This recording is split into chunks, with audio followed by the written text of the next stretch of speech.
Hello everyone, thank you very much for being a part of this event, and it's unfortunate that I'm not able to be right there in your midst at this moment, but I'm very optimistic that by the end of this conversation and by the end of this event, we're going to have something tangible to be going with. I want to extend my humble gratitude to the organizers of this event, in the name of the leader, Carlo Prince, and he's a very good friend, a protege of mine, and I'm so excited for the work he's doing in Absu. You might want to give me a round of applause at this moment.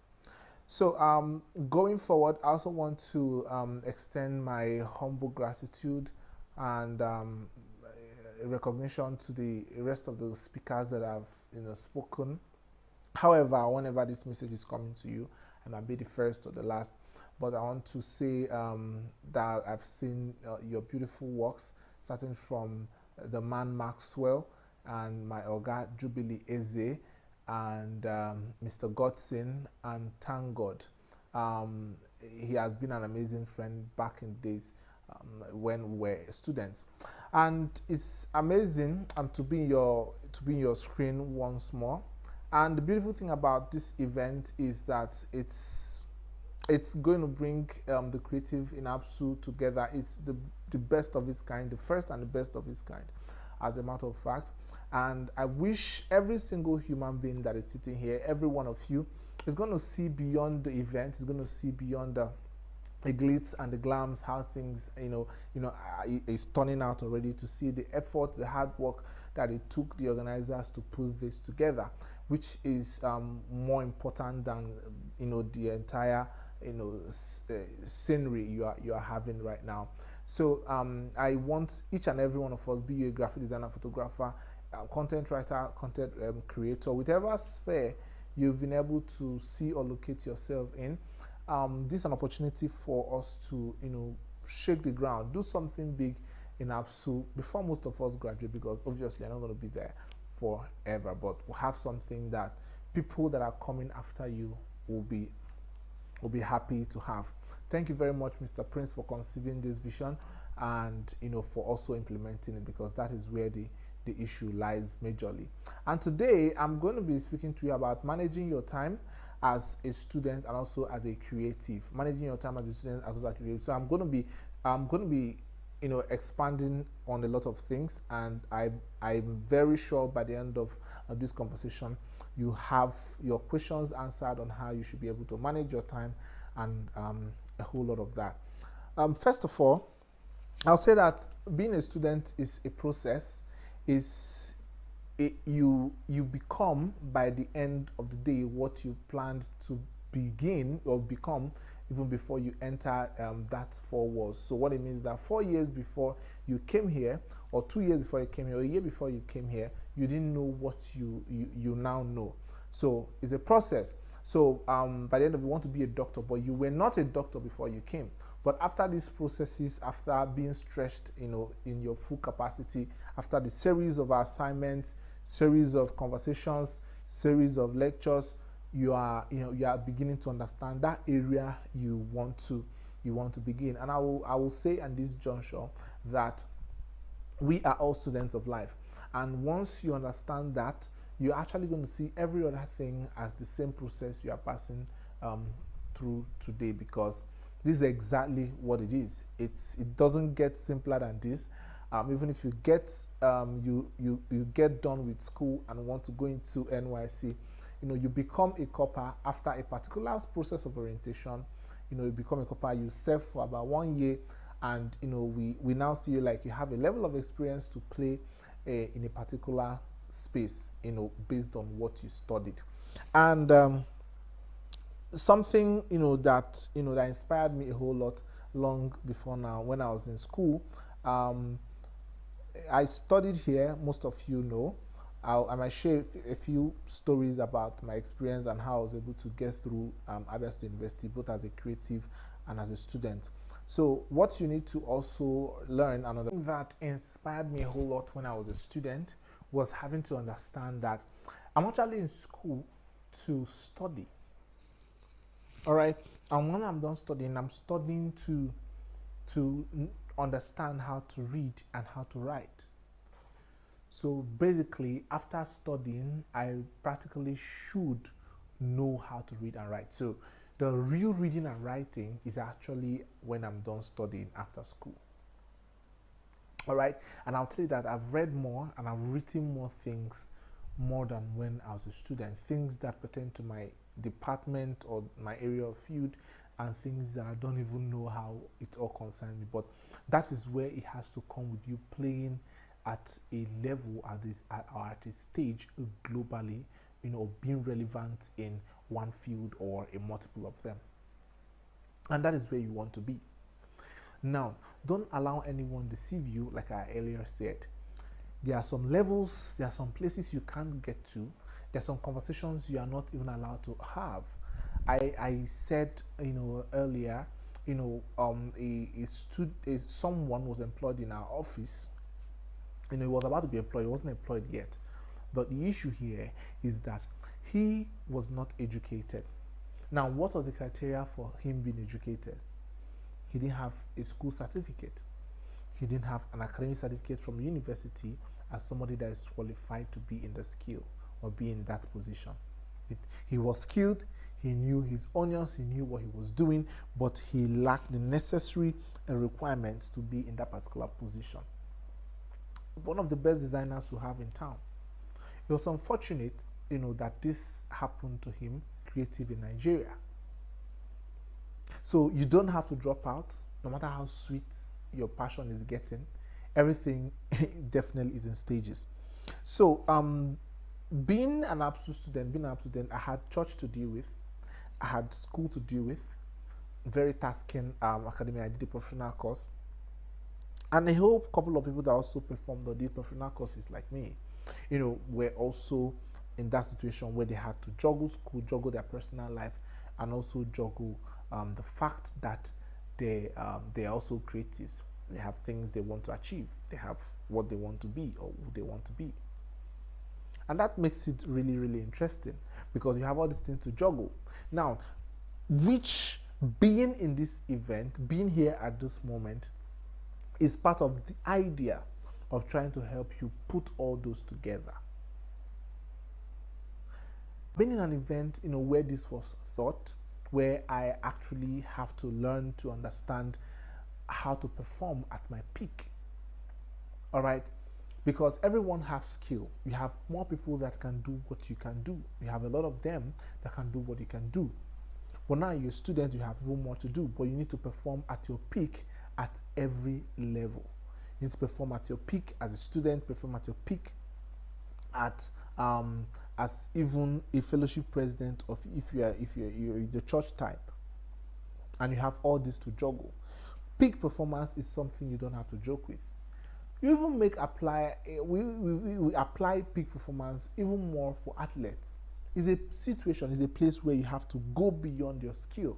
You have to take it a step further to understand that your mind controls what happens around you. What is inside you controls what is outside you. And because of this conversation, I'm going to explain to you, I'm going to show you how you're able to focus your mind, how you're able to perform at your peak, at your skill as a creative and also as a student. Very, very important. Number one thing we need to know before we dive into understanding the entire peak performance thing. A peak performance is where you have to deal with your mind, use your mind to improve your self-confidence or the confidence you have in what you do. Because it has a lot of things in controlling your emotions, controlling your thoughts, and also giving back to your output. Now, in peak performance, we have about 4 things we're going to be talking about that is going to impact heavily on the kind of person, the kind of results you're going to be producing, both as a student and as a creative. Number one of them is focus. Now, if you're a photographer here, you bear me witness that focus is one attribute, one beautiful thing that makes portrait pictures beautiful. One tool or a setting of a camera, you are using a focus lens or a prime lens. Once you turn the focus knob, you are able to focus on a particular object to create, first of all, a very beautiful bouquet, and secondly, a sharp image. Now, A picture that is focused, right, is beautiful because the background is blurred. All right, you see cameras, gadgets of today, we go for portrait mode because of the blurred background, the beauty of the blurred background. Focus is one powerful thing that is going to help you drive yourself to become a peak performer. It provides you with the power to put yourself in what you do. If you're a student, if you are in class, be in class. If you are in the cafeteria, be in caf. If you are eating, be eating. You can't be eating and be doing something else, because lack of focus drains your energy. Now, talking about camera or focus lens, it doesn't negate distractions. In the midst of distractions, right, you still get a clearer picture. Why the picture was beautiful in the first place is because there are backgrounds, there were things that are there, but our focus was on an image, and because our focus is on that image, every other thing in the background goes blur. And the beauty of that picture is because there's a blur background and there's a focused picture. The beauty of your life, or becoming who, the kind of creative or the kind of student you want to be, is that even in the midst of the inabilities or in the incapacities of your environment to provide you everything you need to succeed, and you succeeded, you did everything to succeed anyway, which is directing your focus to what you are here for, it makes life so beautiful. It makes things, the distractions, as though they don't exist. It pulls them away. So you must find a way to strike that balance. You must find a way to focus. When you are in class, be in class. When you have assignment to do the assignment. You can't be in class and you're on WhatsApp.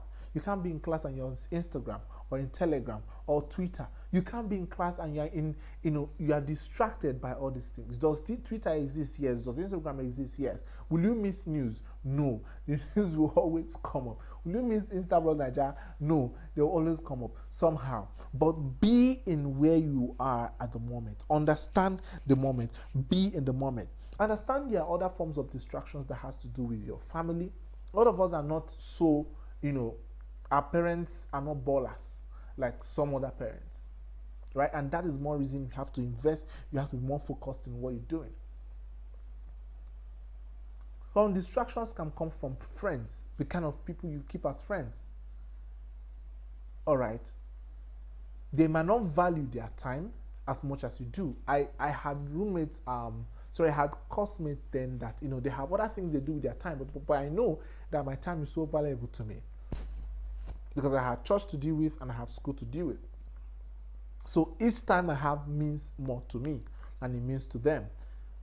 So we are pursuing different things, but our focus, are different. I have a different focus. If you're in school, be in school. If you're in class, be in class. So in order to put yourself in a place or the best position, you must understand the power of focus and its capacity to place you in a state of flow. Because if you lack that focus, what happens is that your thoughts, your processes, your actions, start becoming, very thwarted in a way. Okay? You are not productive because of lack of focus. Internal distractions also come from, anxiety, fears, uncertainties, things you are not sure of. But the idea is, I'm telling you this day that you don't have to be where you are not. All right? For every stage you are, for every place you are right now as a student in your life, God has made a sufficient provision, or life has provided everything you need to survive at that state. So you need to understand where to channel your energy in, where to focus your energy in to be able to achieve the optimum. Now, how do you begin to focus? Because some of us will say, I try my best to focus, I try my best to do this, but it's not working. First of all, you must understand mindfulness. You must start being aware of where you are, being where you are at the moment. You must learn how to be mindful. And how do you do that? Most of us, number one, wake up in the morning and the first thing we reach out to is our phones. And what are we checking? Somebody that uploaded status in the midnight, the next status, the next gist, the next gossip. All right? While some of those things are good, but they distort the freshness of your flow that first morning. Morning is fresh, and you don't have to destroy that freshness. You don't have to come into your day distracted. You don't have to come into your day confused. A wise man said, before you even start your day, you must have to have finished it. Plan ahead of the day before you begin. So how does this happen? Take some 10 to 5 minutes. If you're a Christian believer, make sure you close your eyes for that 10 to 5 minutes. Channel your energy at the moment, channel your energy on something, on how you want your day to turn out. Channel your energy there. If you're a prayerful person, if you pray a lot, take that 5 to 10 minutes and pray and cool down your mind. You just woke up, right? Reaching out to your phone is not the best thing to do.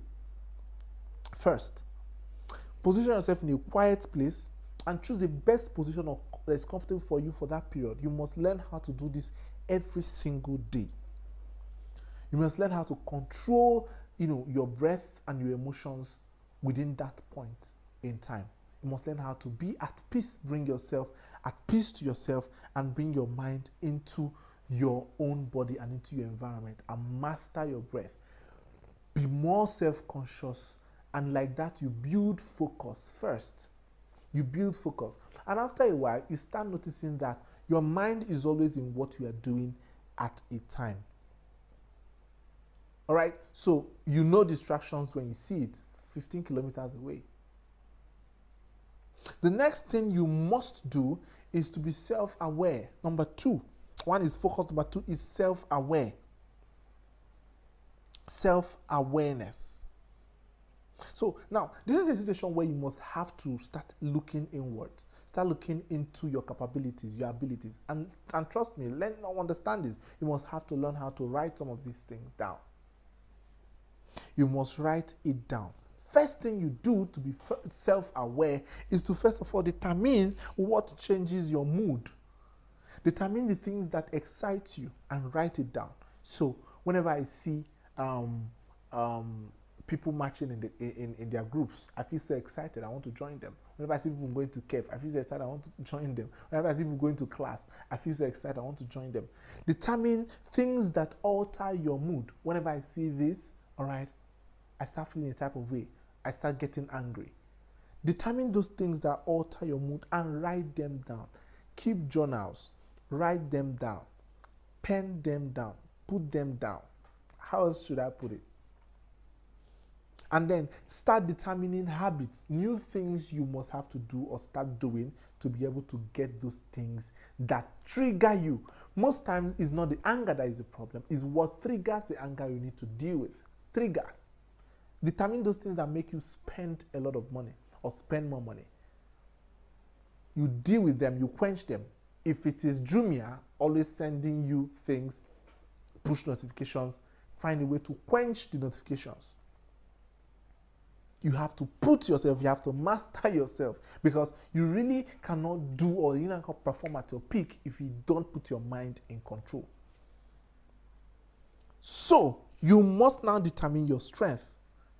And those strengths are captured in about 5 pillars: your vision, your mission, your vocation, your profession, and your passion. Your passion, those things you love to do, it might be 3, might be 4 things you are really passionate about. But what is your profession? Those things that that people are paying you for.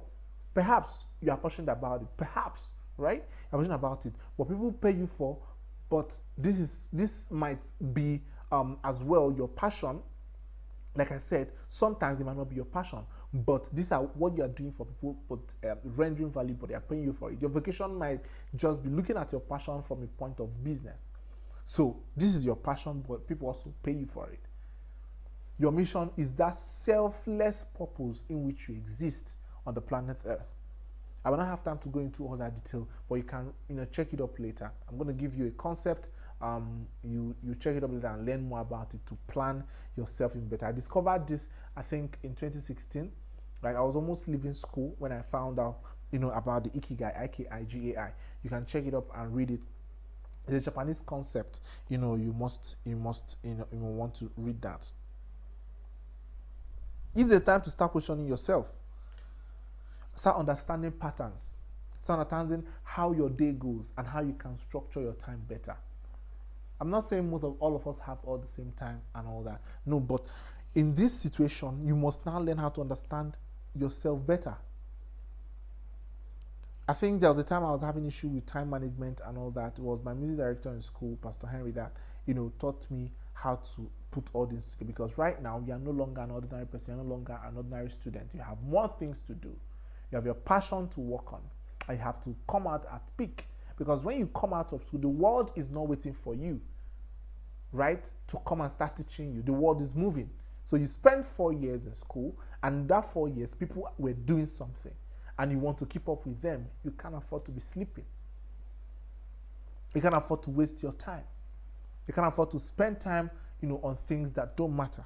So you must have to be self-aware. So the next thing we have to consider is number 2, trusting in your skill. Trusting in your skill. Trust in your skill. Trust in your skill.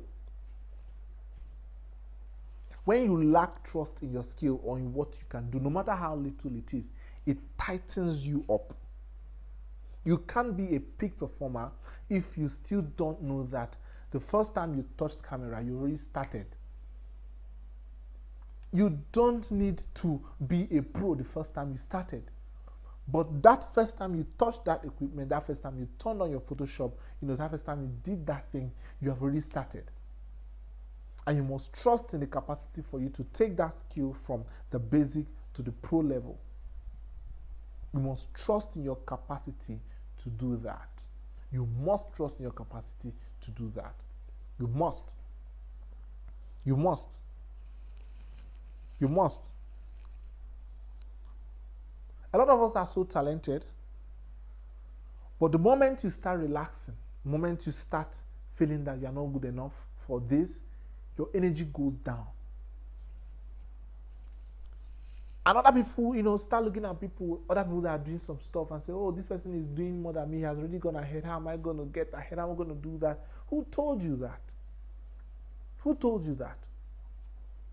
There are generations, there are levels to these things. You look at the music industry, look at the likes of Two-Face, P-Square. These are people that started, hip-hop back in the days. But look at people like Asake. If Asake looked at Two-Face and said he's not going to do that, the idea of people being ahead is to inspire you to come forward, not to push you back. If you are still threatened by people that are doing better than you, you are not ready to be a creative. You are not. Because somebody doing better means you can do even much better. So it's a confirmation when you see something, it's a confirmation. If you see something that you like or where you want to be, it's a confirmation that it's possible and you can do it. You can even do it better. So your classmate, your friend that started photography is snapping good. That means if that person can do that, you can do twice as better as what that person is doing. So you must trust in your skill and your capacity to deliver at that skill effectively and efficiently. So how do you build this confidence? How do you build this confidence in your skill? First of all, see yourself in that place. See yourself as the best photographer Nigeria has ever had. See yourself, position yourself, see yourself, look at yourself in the mirror. Position yourself in the mirror. If possible, put it down. The kind of influence you want to have. I did it. I normally write it on sticky note, the things I want to do. I'm not share some of them with you because it may come off as pride or threat. But I've already written it down. 100 years plan, 150 years plan. I told my friend, let's do this. 50 years plan. What I plan to, the kind of person I want to. And as the more I progress, I discovered that those things that were scary to me becomes less scary. All right, because I'm programming my mind to understand that the impossibility is a thing. But because it's a thing, possibility is also a thing. And possibility is embedded is an impossibility. I made a post just a day ago. I said, in the game of men, in the table of men, you don't bring impossibilities there. You don't bring excuses there. Your past don't matter. Where you're coming from don't matter. So you must visualize yourself in the place you want to be strong enough. You must do that strong enough. Visualize yourself. You came from Aba, but that is not your direction. You're not going back to Aba. You came from wherever you come. Even if you are coming from Lagos, you are coming from wherever. That is not, if you are going back, you are not going back the same way. Even though you must push your mind, you must rehearse it. Then you must do the second thing is self-talk yourself into that. Stop telling yourself that I can't do this photography thing. I'm tired. Don't stop doing that. Don't do that. You are not tired. You are learning. You are being stretched beyond your capacity. You are stretched. All right? And you're a human. You are not. Now, some very important things, that matter to where you are heading to. Very important. Then number 4 thing, which is the final thing, is learning to control your emotions. Learning to control your emotions. To reach the peak of your skill, you must learn how to control your emotions. You must learn how to gain control over your emotions. You must understand that mistakes abound. Your reaction to the mistake is actually more of a problem than the mistake itself. Your reaction to things. Some of you start fighting with the people that are teaching you. Get into fights, campus fights. Get into issues, because if you don't put your emotions in order, you're going to get not just into personal issues with people, you're also going to have issues with the school system, and which will affect your graduation. Emotional intelligence, your ability to take it in, digest the situation before you react. And whoever is going to be a peak performer is not a reactive person, is a proactive person. Do everything possible to avoid a situation or situations that can get you in that point, which we mentioned in the first one, which is the power of focus, where you lose focus because bad emotions, bad emotional intelligence can throw you off balance. So you must learn that. You must learn that. There are situations, communication skills you need to pick up, because you get into organizations where things happen differently. The time I got into a corporate organization, I was shocked. You get query here and there, but this, you are expected to perform at your peak. Like I said, the people that will play on that table, they are not emotional people. People that are going to be at the top. All the celebrities you are seeing are performing at their peak. You can't emotionally walk out of the pitch because you're a footballer or someone kicked you or your teammate kicked you. You are not playing again. You want to go. You have a team of photographers, you have a team of designers you are working with. Somebody annoyed you, you say they are not doing again. Or let's talk about situations where you make mistakes even in your skill or the things you are practicing. You just give up like that. You're not doing again. I'm not saying there are not situations where you are prompt or tempted to do that, but this is where accountability comes in. This is where accountability comes in. So, having said this, I would like to, start drawing the curtain here by speaking to you about improving your excellence. Improving your excellence. And now, for some people, think excellence, is what I don't know, when you design something and it's excellent, or when you do something, some kind of performance. Yes, it's a result of a kind of performance, but excellence breeds success. If you perform excellently in something, success follows you. Ability to apply set principles, ability to create innovative things, ability to come up, with a particular pattern that succeeds or precedes, what has been there. Or even if it's going to match what is already on ground, but let it be consistent. Excellent is not excellent until it's consistent. All right, I'm going to share this with you. How do you put that? I wrote it on Twitter the other day. I said you must first of all determine the principles, things that form the attitude of excellence, because you can't, succeed even as a student if you are not an excellent human being. You have to determine the things that are important, that makes up the context of excellence. Now, for every organization, for every company, they set goals. And for you to achieve those goals, you have to set them in such a way that it is quite understandable. It's, it's achievable. Some people use the concept of SMART, but I want you to see it this way. If you're able to picture those things, you're able to see where you want to be, even as a student, even as you're trying to combine all these things and mash it up, you're able to picture that thing in your mind. You're able to put yourself there already. If you're able to, like I said before, plan your day before you step into that day, you are building character and values for excellence. That is what is going to push you to excel. First of all, identifying those elements, those concepts. If you are supposed to practice Photoshop 5 minutes every day or 10 minutes every day, do it consistently. Put it down and do it consistently. If I said already that you should wake up 10 minutes earlier before the time you normally wake up, 30 minutes earlier before the time you normally wake up, you are buying time for yourself, for your future. So the constant performing of that task makes you an excellent person.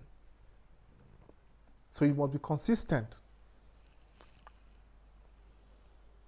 So when you find out those things that create that performance, if it is taking yourself out after each class or after each lecture or in the evening, all right, when others are in the call it viewing centers, shouting is a go. You are taking pictures. You are reiterating your skill back to yourself. What you are doing, you are buying time. I'm not saying entertainment, being happy is not fine. Sometimes you have to give yourself a break to do that. But right now, you need all the time you need. You need all the time you can get. You need every time you can get to be able to become a peak performer. Peak performers don't get distracted in the midst of the fight. You are focused people. And I know you are one.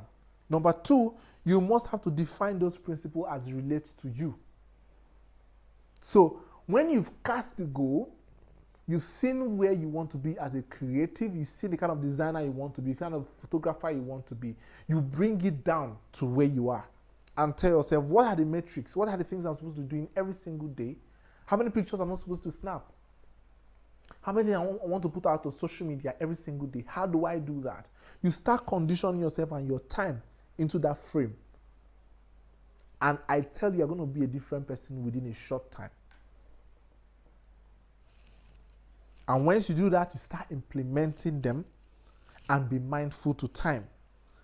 How else do you conclude that? Number four, we said that you are going to now create systems and structures to monitor that.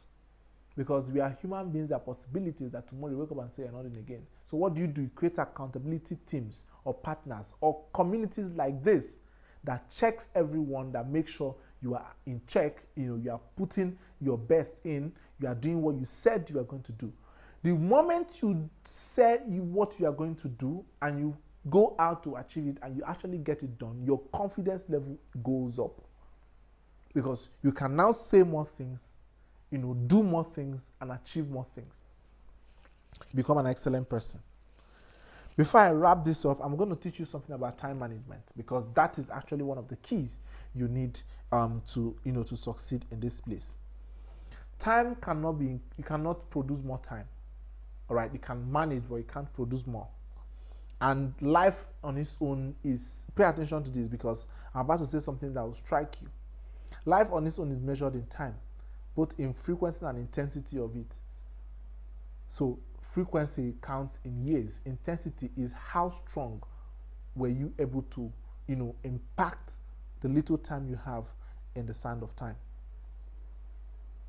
Now, when you talk about money, most of us are so crazy about money that we don't even understand what money is and how money relates to time.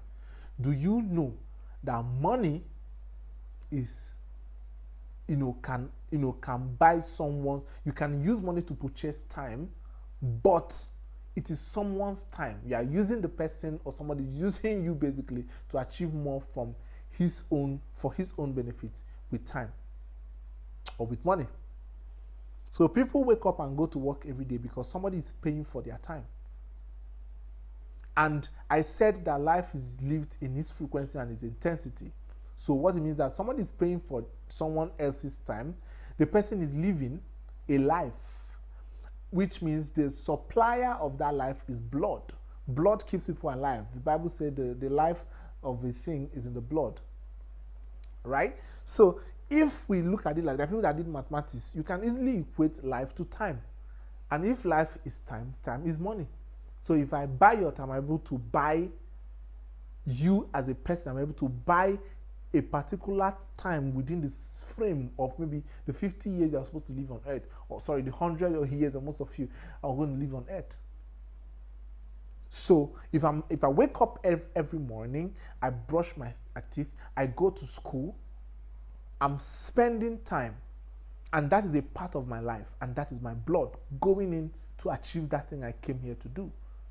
So it's not something to joke with.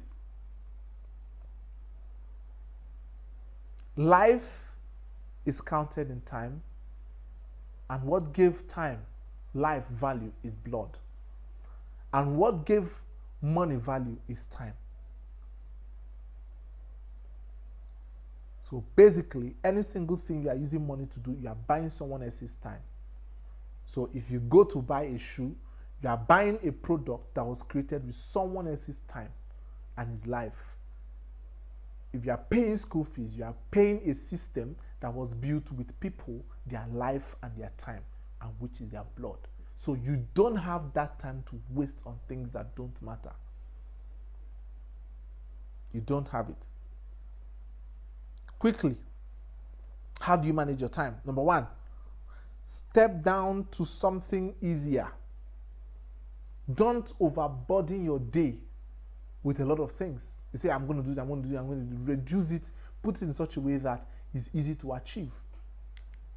And once you do that, you still have more time for some other things. You can use it for whatever reason you have. All right? Number two, if you are making a call, you're trying to make a call, make sure that if you can be making call and be double acting, doing something else with that time you're making call, do that. But make sure your calls are based on agenda. You can't be calling someone, or you can't spend time on call, and that is all you do in the quest of being there.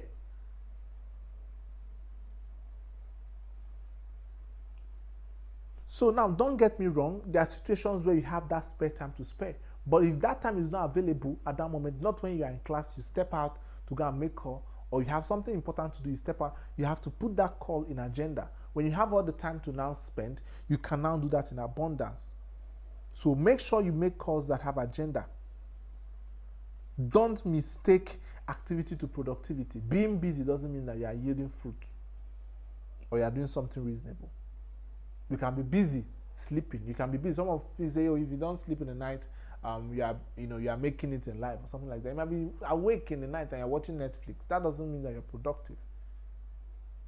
While some others are awake in the night and taking Coursera courses or taking courses on Udemy or improving on their skills, both of you don't have the same activity going on there.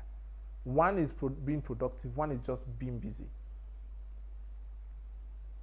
You must take your book serious, you must also take your work serious, because that is the way you achieve take your work very seriously. Then do not allow your communication gadgets, your communication system, come in between your work and your time, or between your studies and your time. Don't allow your communication gadgets, your phones, your tablets, or your computers. When it's time to do that, focus on that and get it done. I can remember those days when I was in hostel, while I'm done studying and all that, I have to pick up my laptop and start practicing Photoshop while others are sleeping. All right? As I'm also a very, very, sensitive about things that steal time away from you. All right? So pay attention to those things that steal time away from you. Learn how to think on paper. Have journals. Write things down. It's clearer. It's easier to know that this morning I'm going to go to this lodge and pick a book from there, and I'm not going to spend more than 15 minutes there. Even if I'm going to do so, I'm going to spend more than 15 minutes there. And from there, I'm going to class. From class, I'm coming back here. I take my bath, shower, rest, sleep a little, move again, and make sure you also take a good sleep. Make sure you take a good sleep. Understand that your mind, like I said, is one of the greatest assets you have. Think about the people that are going to be losing. Think about the problems that might come up in the whole world. Think about your family. Think about the future. Think about people that, that might not see the light if you don't manage your time well, and if you don't, implement some of these things we shared in this conference very well. You must be accountable, you must be productive, and you must be creative. You must come out as a shining star. So every of these things are up to you. Your time management skills, your ability to understand how to perform as a peak performer. I think this video will also be online. You can go back and hear it and listen to it again. Prince, you can feel free to share it. Don't miss out on the opportunities that life has presented to you for any of these excuses. You're a student, you can perform at your peak, even as a student. So thank you very much for your time. See you in the next event. Definitely, probably, maybe I'm going to be right there. Thank you very much, Prince, for having me.